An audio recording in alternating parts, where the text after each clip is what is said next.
Merci d'être fidèle au programme d'ITV. Bonsoir à toutes et à tous. Bienvenue dans le 1945 à la une de l'actualité. À quelques heures de l'ouverture du procès opposant le leader du PASTEF, Ousmane Sonko, à Adji Sarr, la Fédération nationale des deux roues, invite le gouverneur à ne pas sortir d'arrêté pour interdire la circulation des motos. D'après eux, ces jours chômés constituent un manque à gagner énorme. Ils étaient face à la presse.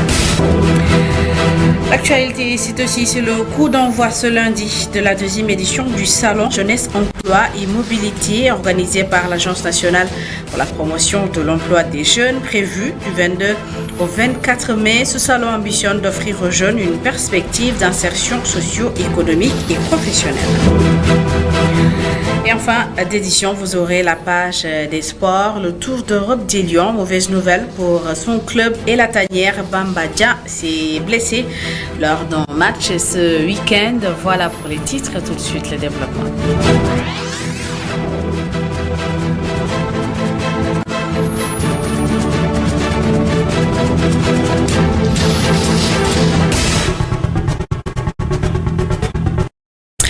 Procès Adji Sarr, Ousmane Sonko en audience spéciale demain, mardi 23 mai, à la chambre criminelle de Dakar. Comme la semaine dernière, les partisans du président du PASTEF, Ousmane Sonko, ont encore bloqué toutes les issues qui mènent au domicile du maire de Ziguinchor, au quartier Nema. Pour eux, il n'est pas question de toucher à Ousmane Sonko, et selon un des proches du leader du PASTEF, les jeunes veulent éviter que le domicile d'Ousmane Sonko soit barricadé par les forces de défense et de sécurité, comme c'était le cas à Dakar.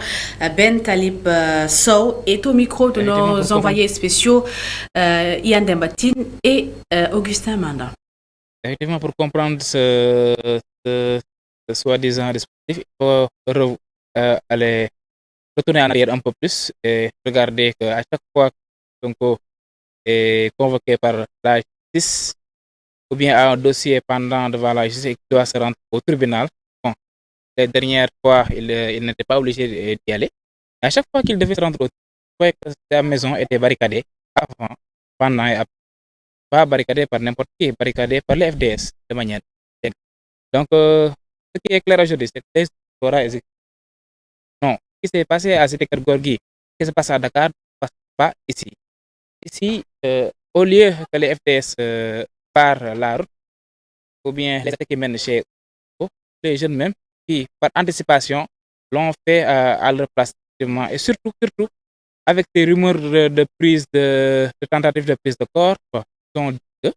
Ici, pour prendre Ousmane Sonko, il faut d'abord devoir leur passer que si il lui donne les garanties nécessaires pour qu'il puisse assister, venir, sans pourtant que ses droits soient bafoués, parce que vous avez vu, sa voiture a été caillassée à maintes reprises, il a été agressé physiquement, et ses proches ont été agressés physiquement, sa famille a été empêchée, en tout cas même tout le quartier a été empêché d'entrer et de sortir pendant pendant ce genre de choses qu'on appelle le procès. Donc effectivement, tout ceci joue. Si aujourd'hui, il lui donne des garanties nécessaires, et ce qui est normal d'ailleurs, ils doivent respecter ses droits, effectivement, il sera à Dakar. Il l'a clairement dit. Donc tant que ces situations ne changent pas, et si la situation... Et à chaque veille de procès du leader du PASTEF, un arrêté interdisant la circulation des deux roues est publié, une situation que déplorent les conducteurs de moto. Ils ont fait face à la presse ce matin. Compte rendu Radjanda Diouf. Suspension de la circulation des deux roues en période de manifestation indispose les motocyclistes, notamment la Fédération nationale des deux roues.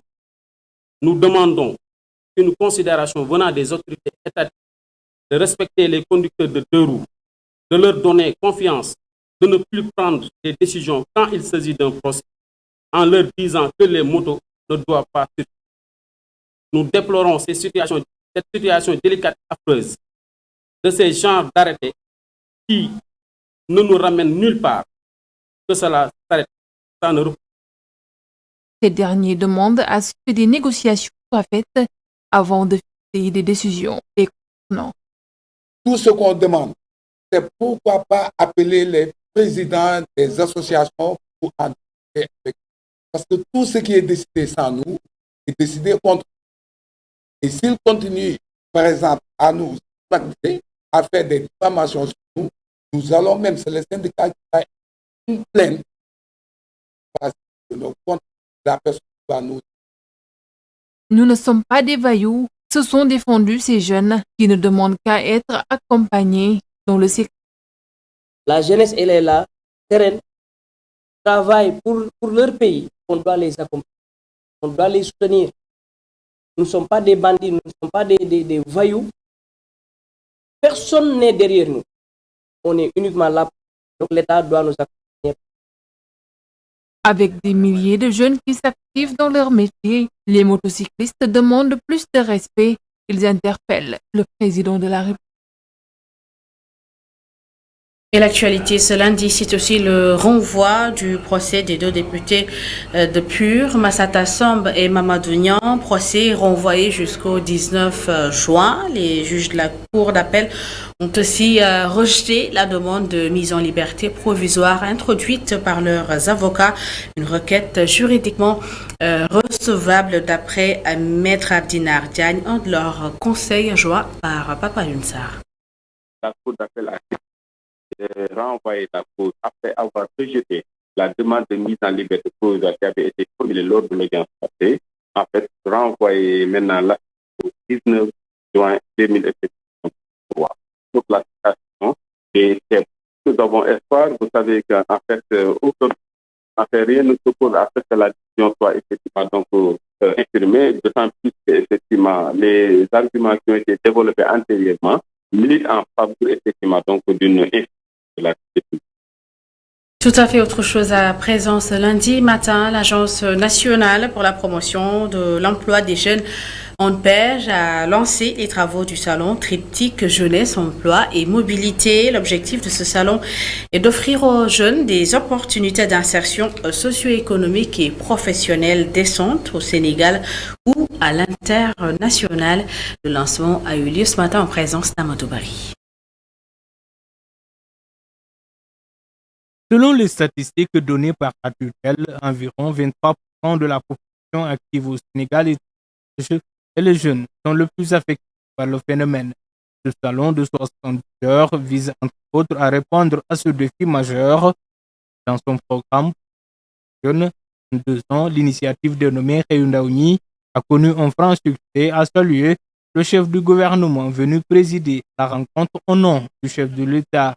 Le programme a permis de créer de 90 000 emplois durables dans tous les secteurs de la vie.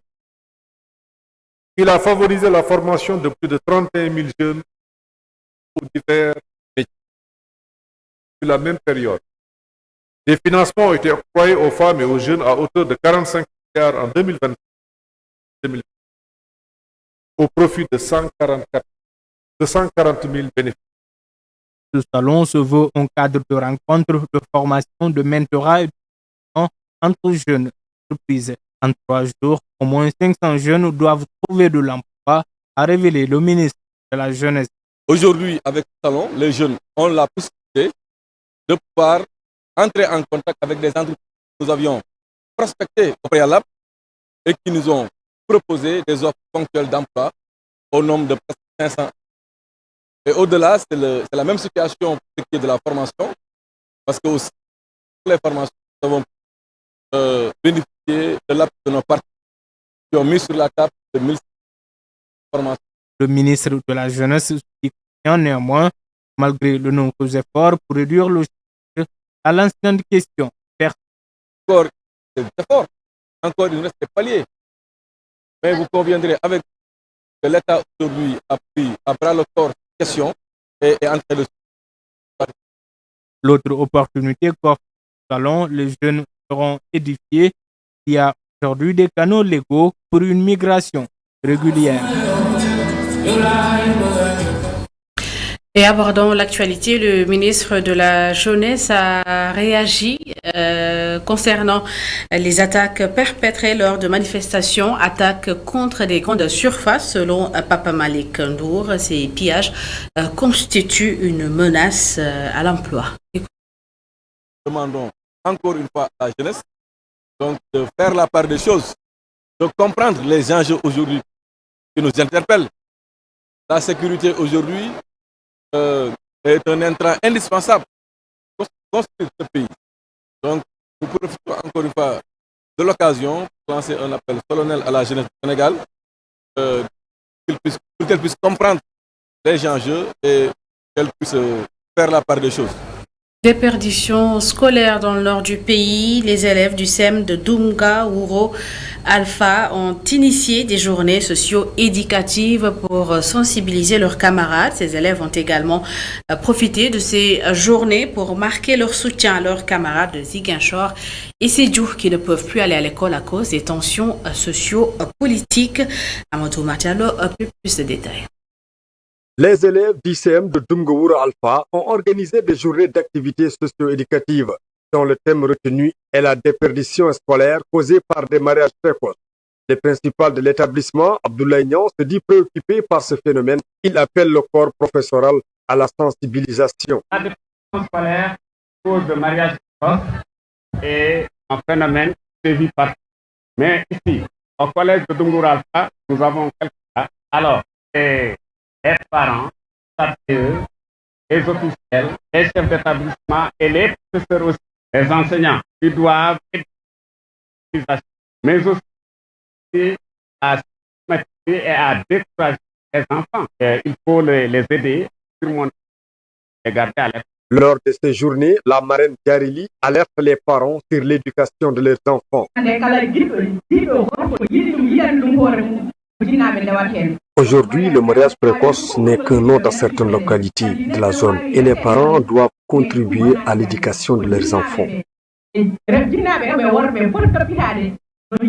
Préoccupée par le climat sociopolitique qui règne dans le sud du pays, la présidente du gouvernement scolaire, Maria Maba, apporte son soutien aux élèves des régions de la Casamance. J'ai une pensée pour les élèves des établissements des régions de Ziguinchor et Sédhiou, dont les écoles sont fermées provisoirement pendant une semaine pour des raisons qui n'ont rien à voir avec l'école. Le gouvernement scolaire du collège de Doumga Alpha souhaite un retour très rapide à l'école à ses camarades élèves pour bien terminer l'année scolaire 2022-2023. L'éducation, toujours le ministre de l'Éducation nationale a présenté à Diamniadio la revue ministérielle de l'Éducation nationale. Les résultats probants ont été notés et ils sont dus en partie, d'après le directeur de l'enseignement, à la promotion des filières scientifiques et l'intégration des filles. Pape Kandi s'en explique au micro de Babacar Seck. Parce que si nous interrogeons nos indicateurs, pour la plupart des indicateurs, nous sommes vraiment au vert. Et là, on le doit vraiment à une mobilisation de tous les acteurs. Et quand je dis mobilisation de tous les acteurs, c'est au niveau central et au niveau déconcentré, naturellement avec l'accompagnement des autorités, je veux dire le secrétaire général, le cabinet et l'ensemble des directeurs et chefs de service. Pour les forces, il n'y a pas de secret. Il n'y a pas de secret. Nous sommes alignés dans une ligne directrice qui consiste à promouvoir la promotion des mathématiques et des sciences. Et nous avons en charge la politique de promotion des mathématiques et des sciences au niveau du ministère. On a mis l'accent sur ça. Et en quoi faisant, en élaborant des livrets que nous allons mettre que nous avons mis à la disposition des élèves. Nous avons redynamisé certaines cellules. Nous avons aussi un renforcement de capacité à la formation aussi des chefs d'établissement. Donc c'est cet ensemble-là que nous sommes en train de mettre en œuvre. Et surtout, il ne faut pas oublier le dispositif de la progression harmonisée des évaluations qu'on appelle les. Donc, ce dispositif qui n'existe pas, qui est en train de mettre en œuvre au niveau des conseils. Nous pensons que si on le poursuit, les années à venir, nous aurons des résultats. Et pour faciliter l'accès à l'électricité dans les zones rurales, le programme Barefoot a initié une session de formation sur l'installation et l'entretien solaire pour les femmes de Kédougou. Objectif, améliorer les conditions de vie des populations dans les zones les plus reculées du pays. Explication Babacar Seck. Pour permettre à leur communauté d'accéder à l'électricité, 12 femmes venues de Dibori à Kédougou ont été formées pendant 5 mois au solaire. La particularité de cette formation est que ces dames-là n'ont jamais été à l'école. C'est des femmes qui étaient illettrées et qui sont arrivées ici à 5 mois, très effrayées, doutant d'elles-mêmes, ne pensant pas pouvoir accomplir la tâche. Elles l'ont fait aujourd'hui. Elles ont suivi la formation avec succès et elles ont reçu leur diplôme d'ingénieur solaire. Grâce au kit solaire offert aux femmes, plus d'une cinquantaine de familles seront électrifiées dans les villages. Et on sera, je pense, à plus de 16 villages qui vont être électrifiés. Donc, si vous regardez le nombre derrière, parce qu'au minimum, chaque femme va recevoir 50 kits pour électrifier son. Je veux dire que derrière, l'impact est énorme. Les femmes formées comptent partager leur expérience avec les communautés. Cette formation-là nous aide beaucoup. Pour les villages qui restent là-bas, les communes qui restent là-bas, la formation est très bonne. Si on rentre, on va pouvoir les aider eux aussi. Les femmes de Kédougou ont reçu également un apprentissage au digital et une somme de 600 000 francs CFA chacune pour démarrer des activités génératrices de revenus. Santé, lutte contre les maladies tropicales en Afrique, la revue sous-régionale des activités de mise en œuvre du programme intégré de gestion des ressources en eau enregistre une baisse de la prévalence du paludisme et de la bilharziose en partenariat avec l'Organisation mondiale de la santé. L'OMS, Organisation pour la mise en valeur du fleuve Sénégal, s'est fixé comme objectif l'élimination de ces maladies d'ici à quelques années. Plus de détails avec nos correspondants Ambour, Muntaga Khan et Mamadou. Le paludisme a beaucoup reculé dans les pays riverains du fleuve Sénégal. Ces résultats sont dus en partie au travail du programme intégré de gestion des ressources en eau. La préélimination est déjà en vigueur, est déjà vécue depuis plusieurs années maintenant. Et ça, nous le devons à une forte contribution de l'OMS dans la lutte contre le paludisme. Dans les régions à forte incidence, notamment de Tambacounda, nous saluons également les avancées et dans la réduction vraiment de l'incidence. Même si c'est des localités encore très vulnérables dans le cadre de la lutte contre le paludisme. Et idem pour les maladies tropicales négligées, notamment pour la bilharziose. L'OMVS a beaucoup contribué au recul des maladies tropicales. Aujourd'hui, le taux de réussite est de 80%.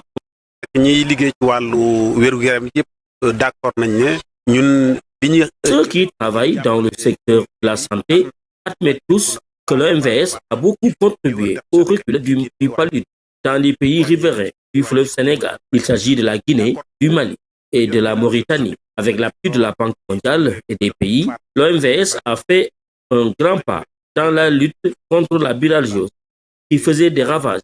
Notre objectif, c'est de travailler davantage afin d'arriver à leur éradication. Actuellement, sur 100 malades, les 80 sont hors de portée.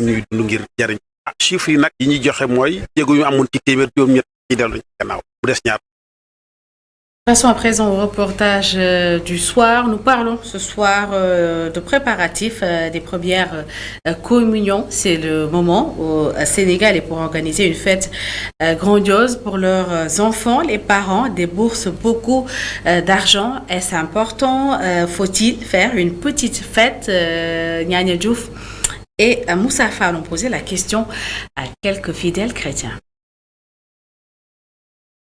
Un quartier où le vivre ensemble est une réalité, une complicité entre les voisins, des femmes qui font le ménage, d'autres la vaisselle, des hommes assis ensemble en pleine discussion. Vincent Dorego dépense beaucoup d'argent pour faire une communion. Je dépense 500 000. Bon, plus aisés nag peuvent dépenser dans plus d'1 million. Il y a le soutien d'une famille. Marie-Elisabeth Mariam Faye, mère de famille qui venait juste d'arriver chez elle, pense qu'il faut juste faire le nécessaire. Voyons.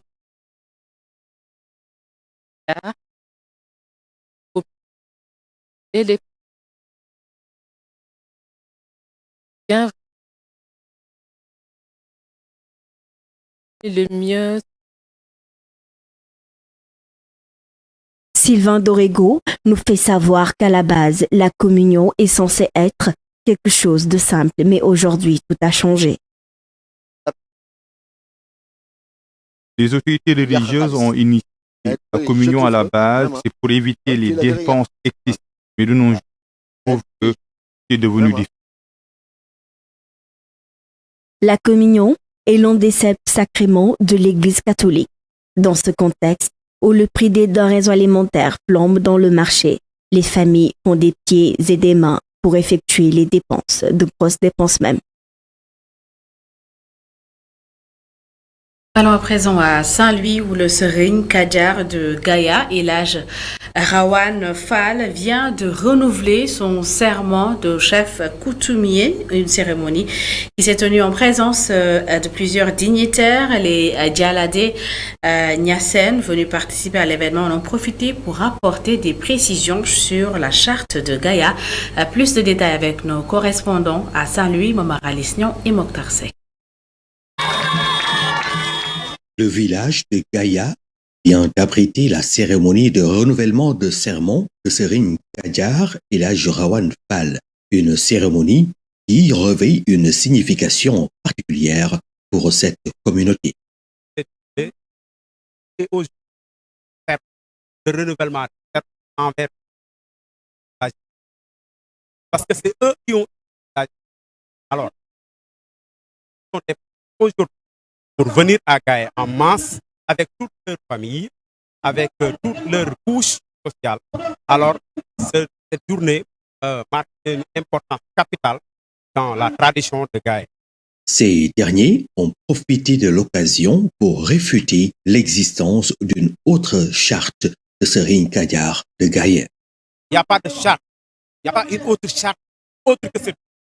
Parce que l'élection de Niassène, la voix de Niassène, est une voix prépondérante. C'est une voix légitime qui permet au Serigne Kadjar de garder son pouvoir. Ils ont élu Serigne Kadjar pendant 25 ans cette année, alors cela encore ne doit pas changer. Si vous entendez d'autres chartes, il n'y a pas une charte plus sûre que celle-ci. La charte de Niassène qui élit Serigne Kadjar au nom de Samba Yali Niass. Nous, de tous les Djalakdé, nous reconnaissons que vraiment cette journée est une importance capitale. Le Serigne Kadjar Elhadj Rawane Fall a appelé toute la communauté de Gaïa à œuvrer pour le culte de la paix dans le village natal de Seydi Hadj Malick Sy.